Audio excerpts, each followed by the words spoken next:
Bukan karena rasa. Rumah makan ini dibayar dengan nyawa. Orang-orang datang karena lapar. Mereka pulang dengan perut kenyang dan senyum puas. Tapi tak ada yang sadar, setiap piring yang tersaji mungkin bukan hanya dibayar dengan uang. Rumah makan ini selalu ramai, tak peduli musim, tak peduli waktu. Namun di balik kepulan asap dapur dan ramainya parkiran, warga mulai mencatat satu hal mengerikan. Setiap kali usahanya mencapai puncak, selalu ada orang yang tak pernah terlihat lagi. Tidak ada jeritan, tidak ada laporan resmi, hanya nama-nama yang perlahan hilang dari ingatan. Hingga muncul satu pertanyaan yang membuat bulu kudut berdiri. Jika bukan karena rasa, lalu apa sebenarnya yang membuat rumah makan ini terus hidup? Malam ini, di Kisah Senyap Nusantara, kami mengajak Anda menyimak sebuah kisah yang tidak sekadar menakutkan, tetapi juga mengusik nurani. Sebuah cerita tentang rezeki yang terlihat berlimpah, usaha yang selalu ramai, dan kesuksesan yang tampak terlalu mudah untuk dijelaskan.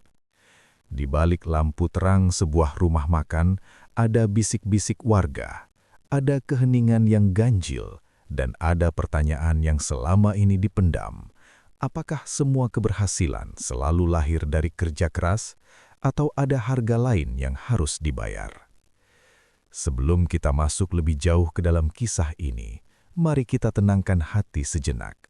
Apapun yang akan kita dengar, semoga menjadi pengingat agar kita selalu berjalan di jalan yang benar.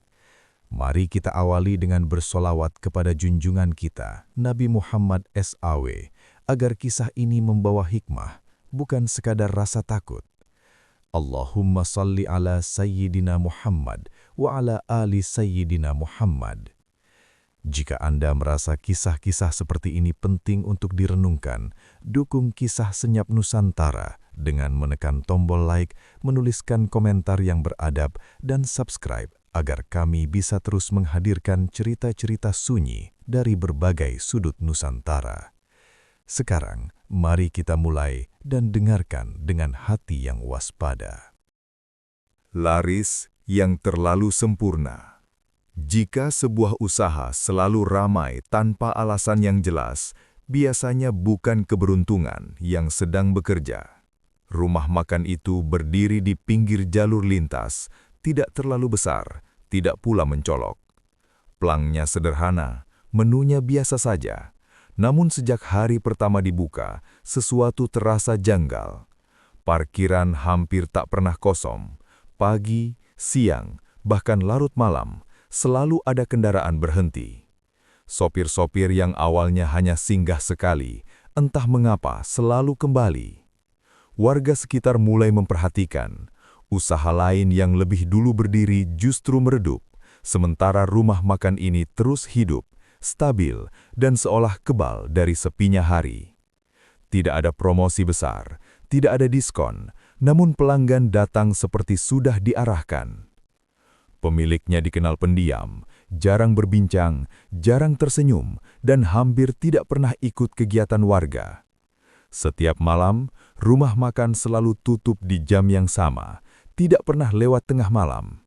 Anehnya, justru pada jam-jam menjelang tutup itulah pengunjung paling ramai. Beberapa pelanggan mengaku merasakan hal aneh.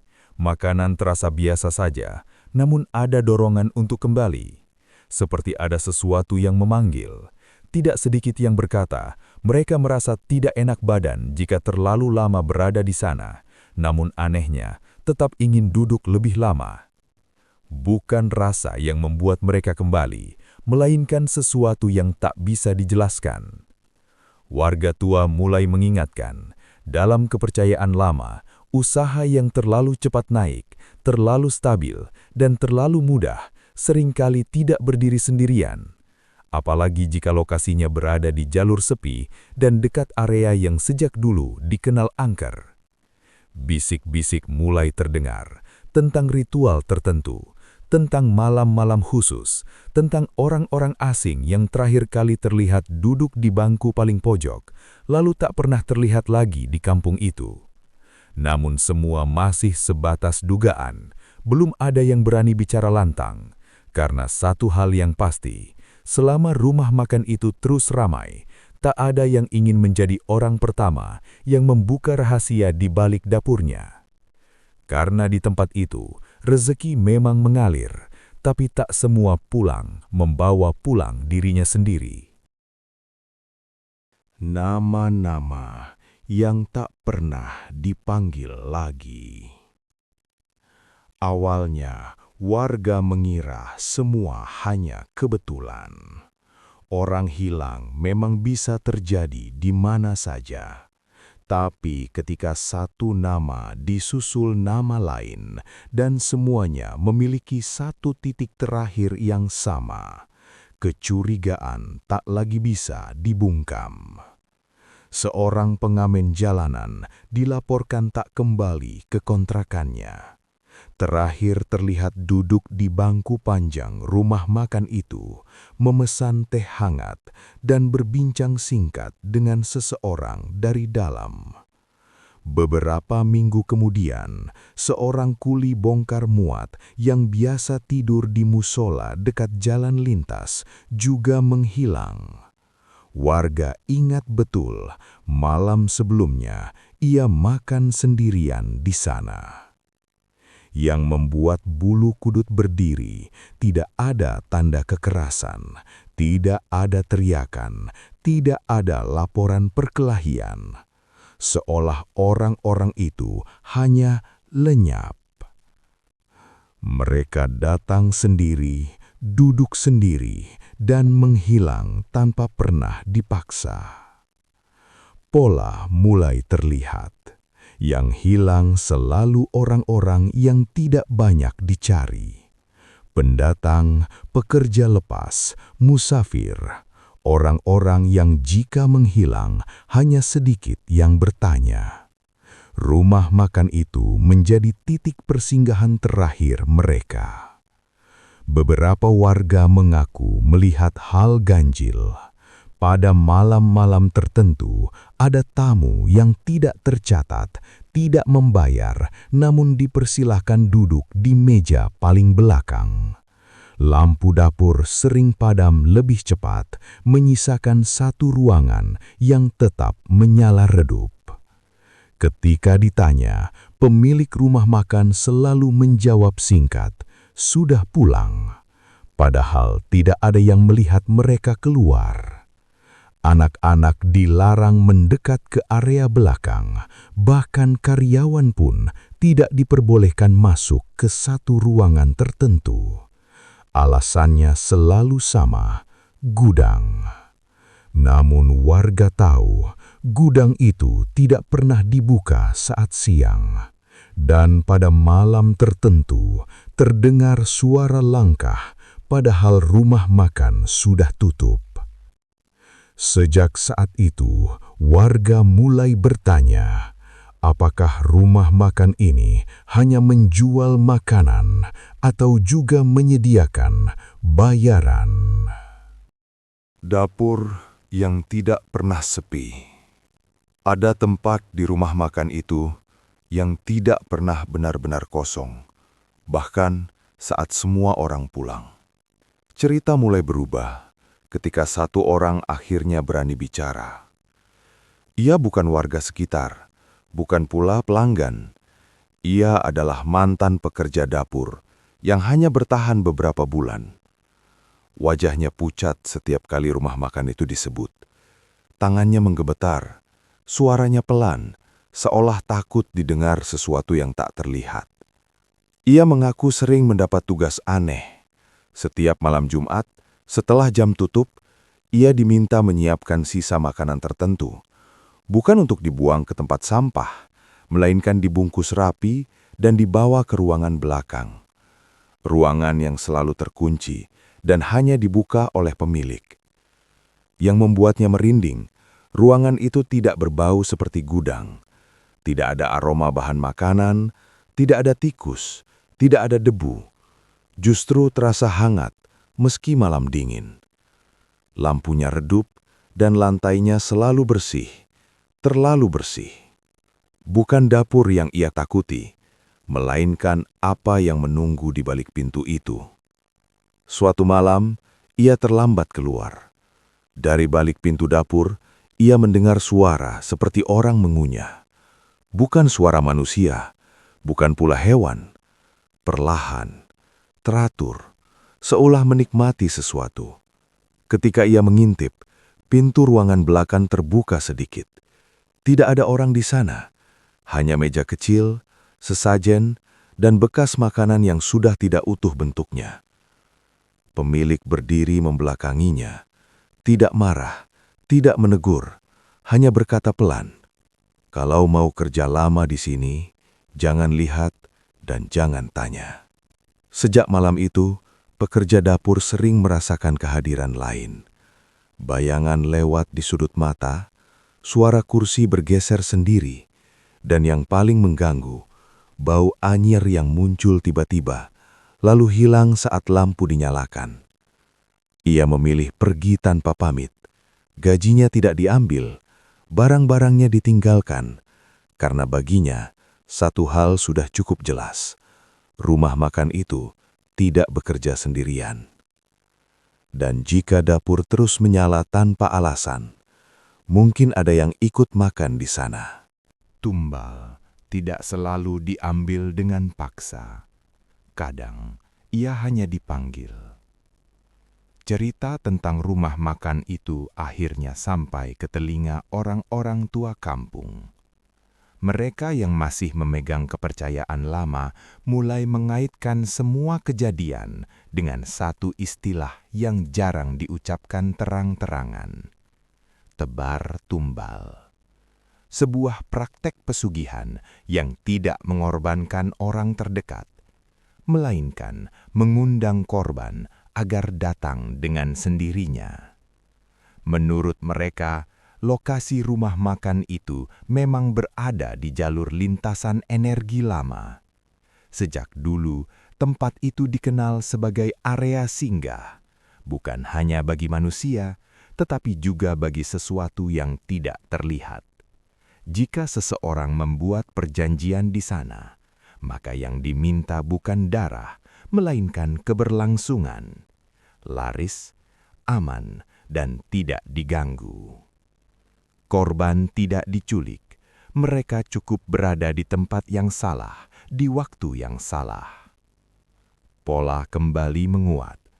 Orang-orang yang menghilang selalu datang sendirian.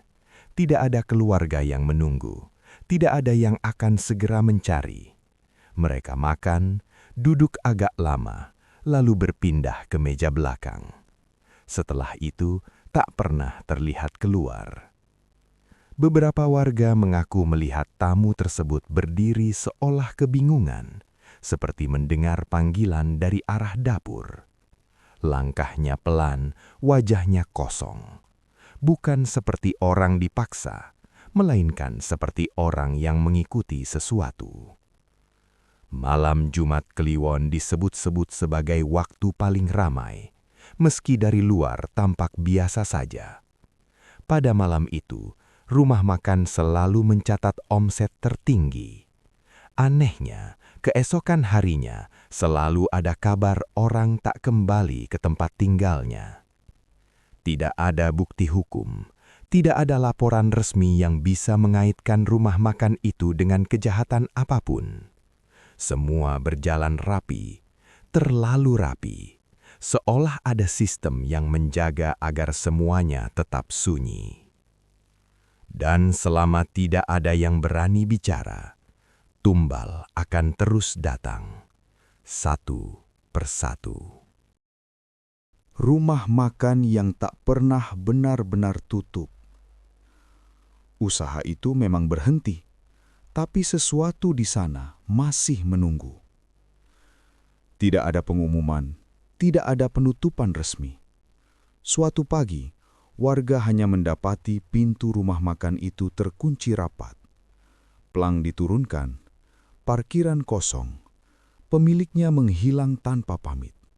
Seolah usaha yang bertahun-tahun ramai itu tak pernah ada. Awalnya warga lega. Tidak ada lagi bisik-bisik, Tidak ada lagi tamu asing yang duduk terlang lama. Namun ketenangan itu tidak berlangsung lama.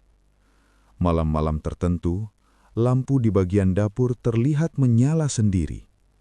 Dari kejauhan, beberapa orang mengaku masih mencium aroma masakan, padahal kompor sudah lama dingin. Huk tengah bab. Yang pergi adalah manusianya, bukan perjanjiannya. Bangunan itu mulai dihindari. Tidak ada yang berani menyewa. Tidak ada yang mau merobohkan. Alasannya sama. Setiap kali ada niat membuka kembali, selalu terjadi hal aneh. Pekerja sakit mendadak, alat rusak tanpa sebab, dan mimpi-mimpi buruk tentang meja makan yang penuh, namun tak satu pun wajah bisa dikenali. Warga yang pernah kehilangan kerabat memilih diam. Mereka merasa membuka kembali cerita itu hanya akan mengundang sesuatu yang seharusnya dibiarkan tidur. Rumah makan itu akhirnya dibiarkan kosong, menjadi bangunan bisu di pinggir jalan ramai yang tak pernah benar-benar sepi. Beberapa orang percaya perjanjian seperti itu tidak berakhir begitu saja. Jika tidak diselesaikan dengan benar, maka jejaknya akan tetap ada. Bukan untuk meminta tumbal lagi, melainkan sebagai pengingat. Ada rizki yang datang dengan harga terlalu mahal. Kini, orang-orang yang melintas sering mempercepat langkah. Tidak ada yang berhenti lama, tidak ada yang berani duduk, bahkan sekadar berteduh. Karena semua sepakat pada satu hal, lebih baik lapar sebentar daripada kenyang dengan sesuatu yang tidak seharusnya dibayar. Karena jika sebuah usaha dibangun bukan karena doa dan kerja, maka yang ia tinggalkan bukan keuntungan, melainkan kutukan sunyi. Kisah ini bukan sekadar cerita tentang rumah makan yang laris, tetapi tentang pilihan manusia dalam mencari rezeki. Tidak semua keberhasilan datang dari kerja keras dan doa. Sebagian lahir dari jalan pintas yang tampak menguntungkan, namun menyimpan harga yang jauh lebih mahal dari yang terlihat. Dari kisah ini kita diingatkan bahwa rezeki yang baik tidak pernah meminta korban, tidak menuntut tumbal, dan tidak meninggalkan rasa takut di belakangnya. Mari kita tundukkan kepala sejenak. Kita panjatkan doa untuk siapapun yang mungkin pernah menjadi korban dalam kisah ini. Mereka yang datang dengan niat sederhana, namun tak pernah kembali. Semoga Allah SWT melimpahkan rahmat dan ampunannya, menerima mereka dalam kasih sayangnya, dan memberikan ketenangan bagi keluarga yang ditinggalkan. Dan mari kita kuatkan hati dengan bersalawat kepada junjungan kita, Nabi Muhammad SAW, sebagai penutup kisah malam ini. Allahumma sholli ala Sayyidina Muhammad wa ala ali Sayyidina Muhammad. Semoga dengan salawat ini, kita semua dijauhkan dari jalan yang keliru, diberi keberkahan dalam rezeki, dan dilindungi dari perjanjian-perjanjian gelap yang menyesatkan. Terima kasih telah menyimak kisah ini bersama Kisah Senyap Nusantara. Sampai jumpa di cerita berikutnya, Kisah Sunyi dari Nusantara, yang bukan hanya membuat merinding, tetapi juga mengingatkan kita untuk tetap berjalan di jalan yang benar.